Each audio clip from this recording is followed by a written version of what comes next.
Hi everyone. I hope 2025 has started on a wonderful note for all of you. It's time for the next musings, my reflections as I continue my passion project, Atalanta Diaries, where we reflect on the many factors that have helped my Atlantas not just succeed, but also thrive. This time, I'm diving into three interrelated themes: taking chances, challenging the status quo, and pushing oneself out of one's comfort zone. These are themes that have defined many of the incredible journeys that I've had the privilege to listen to and share. But before that, a very warm welcome to those who have joined for the first time. I hope you've had a chance to listen to my introductory episode where I shared the why of Atlanta Diaries. To my loyal listeners, thank you very much for being a part of this growing community. And speaking of growth, I'm thrilled to share that we've just completed 75 incredible stories on this platform, and we are going strong. To my Atalantas, thank you for trusting me with your stories and sharing the bravery it takes to navigate the unknown. In the earlier four musings, as you might remember, we delved into perseverance, mentoring and allyship, and vulnerability. These were the key success factors that drove personal and professional growth of all the Atlantas. With my conversation with Elena Nilofer, we also unpacked the profound power of self awareness and how it builds inner strength and provides clarity even in the face of challenges. I received feedback from many of you on how these reflections have served as gentle reminders, or even a cheat sheet, as one of you said, while navigating your own journeys. As we dive into today's theme, I want to encourage you to take a moment to reflect. When was the last time you stepped out of your comfort zone? Have you taken a chance that made you uncomfortable but ultimately helped you grow? And if you're standing on the edge of a decision, unsure whether to move forward, what would it take to trust yourself and take that bold step? Through the stories of five inspiring Atlantas, we'll explore today how these themes have guided their journeys, created opportunities for them, and helped them trust themselves. I really hope these stories will offer you the push you need and inspire you to find your path forward. I'm just recovering from a bad bout of throat infection, and therefore my voice might be sounding hoarse, so please bear with it. I'm going to begin with the journey of Swati Shetty. I'm not much of a TV or movie buff, but during COVID, I happened to watch Wedding Season on Netflix. And that's when I realized Swati, the producer of Wedding Season, was my husband's colleague. I couldn't help but wonder how she ended up in LA. I was instantly in awe of her courage, and I knew I had to bring her on as a guest on Atlanta Diaries. After a long and successful career in India, Swati made the bold decision to accept the offer to move to the US to join Netflix. This was a significant shift in her career and life. She told me it was definitely one of her harder decisions, but it was also a decision where she wasn't for a moment unclear. She was very sure she wanted to move. And here's what Swati had to share. It's not every day, Enma, that a girl from India, firstly, who hasn't even been allowed to dream about working in film, gets into film, then makes a film that wins India's first Sundance Award, and then gets an offer from the US. I had spent 4 decades in my country. I had learned everything there was for me to learn in those years. I wanted to be able to apply what I had learned, and more importantly, to learn more. I wanted a bigger landscape. I thrive on learning, constantly looking for more. It was scary, definitely, but it felt like the right step for me. And then guess what happened? Netflix wanted Swati to return back to India, but she decided to stay back with no job and a great deal of uncertainty. And when I asked her, how did she show even more courage and took this decision? And this is what Swati said.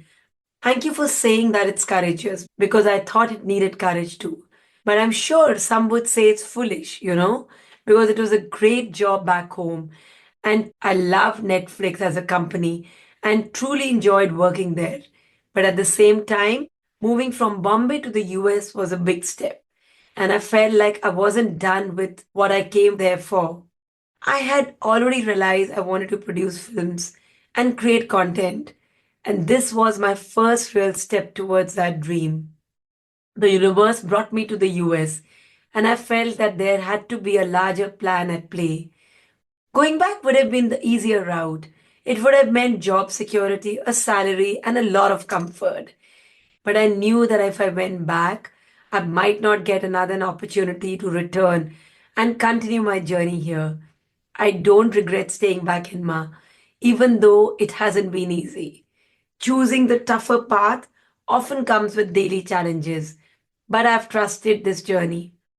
Swati challenged norms and took many, many chances, turning every shift in a journey into an opportunity to evolve and learn. If you'd like to hear our entire conversation, because there are so many nuggets of courage and learning, you can find it in episode 5 of Atlanta Diaries. Moving on, let's talk about Baljeet Kaur. A woman of steel, Baljeet Kaur is the first woman to conquer the four peaks of Annapurna, Kanchenjunga, Mount Everest, and Lhotse in 30 days. Baljeet's journey into mountaineering began with resistance and rejection. But instead of backing down, she decided to challenge the norms. After completing her training, Baljeet led treks but couldn't lead an expedition due to a lack of funds and perhaps the right guidance. When she approached a very famous Indian mountaineer for guidance, she told her there's no future in mountaineering. Go and do something else. You're young. Why would you choose this path? And Baljeet recalled her reaction. She told me that day, Enma, my goal became even more clear. I wanted to show the world, and especially India, that there is a future in mountaineering. Her passion for mountaineering and a mission to bring Indian mountaineers the respect they deserve on the world stage is unstoppable. Baljeet didn't just stop at opening doors for others, she constantly pushed herself out of her comfort zone. One of her most remarkable feats was her decision to climb Annapurna without oxygen support, a decision fueled by her desire to test her own physical limits and change perceptions about Indian climbers. Baljeet shared, many foreign climbers said, Indian climbers are not good, they are lazy. I wanted to change that mindset. In Western countries, climbers are supported, but here in India, it's always personal effort, family help, and sacrifices. I knew Annapurna is going to be hard, but I wanted to prove that we are capable of taking on these challenges. She didn't just want to succeed for herself, she wanted to pave the way for other Indian climbers. Baljeet's determination to challenge perceptions and push boundaries defines her journey. She's an inspiration for anyone who dares to dream big against all odds. Do listen to my entire conversation with Baljeet on episode 58 of Atlanta Diaries. And next is an amazing journey of a sculptor, Priyanka Rana, from a corporate career to event management, and finally to her true calling as a sculptor. Priyanka's journey is such a powerful reminder of how stepping out of your comfort zone can lead to discovering your purpose. I was in awe of Priyanka. I asked her, what gave you the courage to take such a bold decision? She said, Enma, actually, it wasn't courage at the beginning. It was, in fact, the lack of it. To be an artist and tell your stories means you have to believe that they matter, that someone wants to hear them. It took me time to get to that place. I always knew I was creative.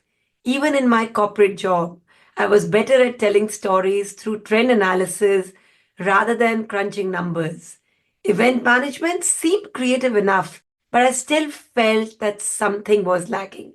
Eventually, I realized I had to tell my own stories.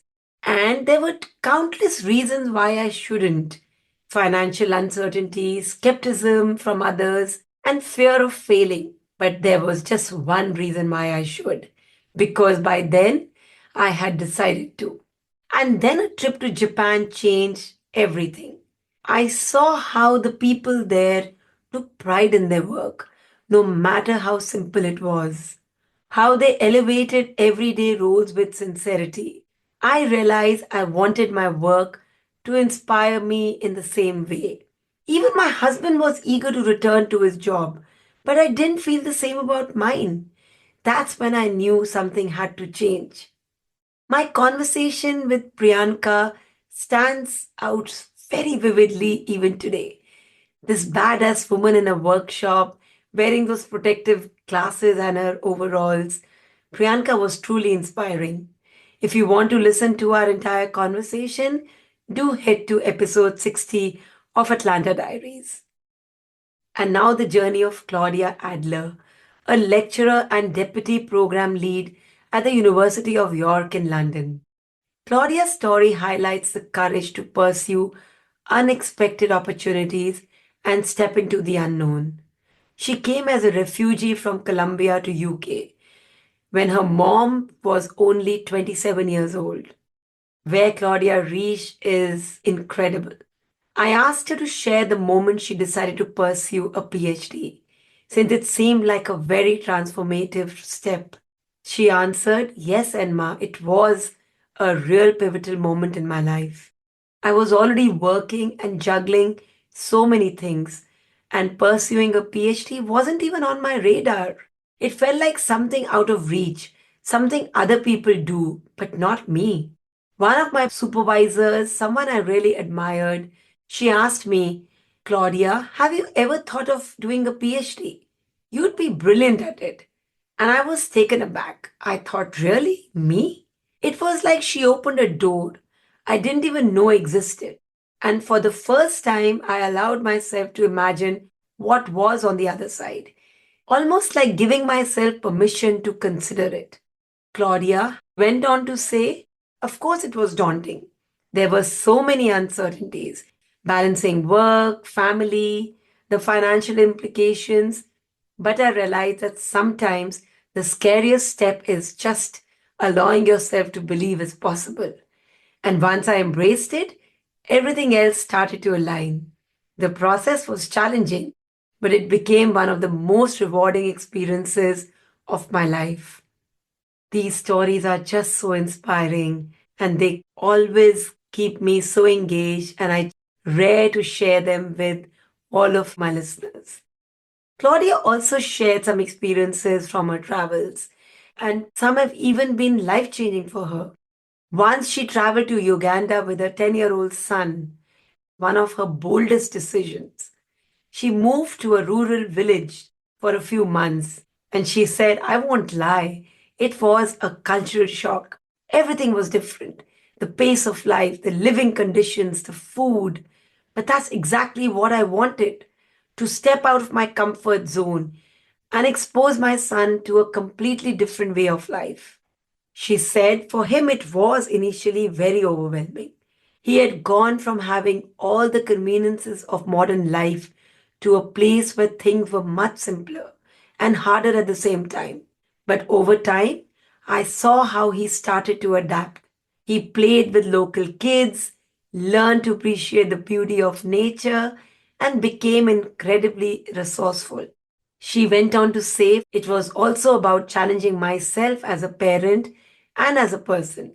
It wasn't easy. I questioned myself so many times, but the experience gave both of us a deeper appreciation for resilience and community. It taught him humility and a broader perspective on the world, and it taught me the strength of stepping into the unknown with open arms. Claudia went on to sharing that when she returned home, she could see changes in her son. He had grown in ways she couldn't have imagined. And she also said, it's one of those experiences I'll carry with me forever. Do click on to episode 71 of Atlanta Diaries to listen to this conversation. Last and definitely not the least is Maria Zivanovich Smith, a real life example of the American dream. When she left her native land of Serbia, little did she know that she would find the key to success at a local community college. Maria spoke four languages, but she was not fluent in English. And guess what? Now she is IEX Group's Chief Marketing and Communications Officer and leads the company's strategic marketing, brand, communications, and public affairs. I asked Maria what are the factors that have helped her see this success, and she said, Enma, I am not always the smartest person in the room or the person with the deepest knowledge on the subject, but I can tell you with a great deal of confidence that I probably outworked everyone along the path of my career. And that is the reality of immigration. I am not going to sugarcoat it. If you want to achieve your American dream, it's talent, of course, but a whole lot of work. The other thing is the willingness to raise my hand when no one else did. Maybe the projects were not attractive enough, but guess what? I'd raise my hand and I showcase that it can be done. And when you raise your hand, when you're willing to do more, something outside of your scope or to fix something that nobody else wants to do, you're actually seen differently. The easiest thing to do would have been to say, I can't, but I always ask, how can I find a way? I also wanted to understand how Maria worked on her English and built the fluency that she had today. And she reiterated, yes, I came here with a very broken English. It's hard to imagine that now, right? Maria had a great sense of humor, especially given the space that I'm in. And now I'm advising native speakers on how to communicate better. She took ESL classes, but more than that, she immersed herself in the culture. And she told me that she kind of avoided her community for better or for worse. In her words, I didn't go to the Serbian community all the time. There are 20 plus Serbian churches in Chicago, but I stepped away because I wanted to become American. I wanted to meet different people. And I embrace having friends from different cultures. I'd cook Serbian food for them. They'd invite me to their homes. For the first time, I experienced true Italian cuisine, Asian cuisine, Indian cuisine. And she said that she was fascinated. She went on to share that to this day, my kids are incredibly versatile when it comes to their palate. They love international cuisines, foreign movies, and listening to different languages. She had intentionally nurtured that in her family. She also thinks that there's something fascinating about language in general. She had been to over 40 countries in her 25-year career. She made an effort to learn some basic terms in the local language. Whether she was in a restaurant or heading into a meeting, she'd say hello or goodbye in their language. And she said, because as you know, Enma, doors open when you make an effort to understand someone. Language is fundamental to understanding culture and how a country operates. Maria had a relentless drive to adapt, learn, pushing herself way out of her comfort zone. All these five stories show that growth truly begins where comfort ends. Whether it's pivoting careers, embracing uncertainty, or challenging societal norms, each of these Atalantas stepped into the unknown and discovered something extraordinary. And all my Atlantas have similar stories to share. As you listen to these stories, do take a moment to reflect. Is there a chance you've been hesitant to take? A norm you've been afraid to challenge? What's holding you back from stepping out of your comfort zone? Remember, every step into the unknown carries the potential to change your story. If these stories resonated with you, do share them with someone who might need a little inspiration. Let's grow this community of bold, courageous women. onwards to becoming Atlantas, one conversation at a time. Next time, we'll explore another success factor that has helped my Atlantas succeed and thrive, finding purpose and passion. Until then, take a chance, challenge the norm, and step boldly into your next chapter. And thank you very much for being part of the Atalanta Diaries community. I'll see you next time.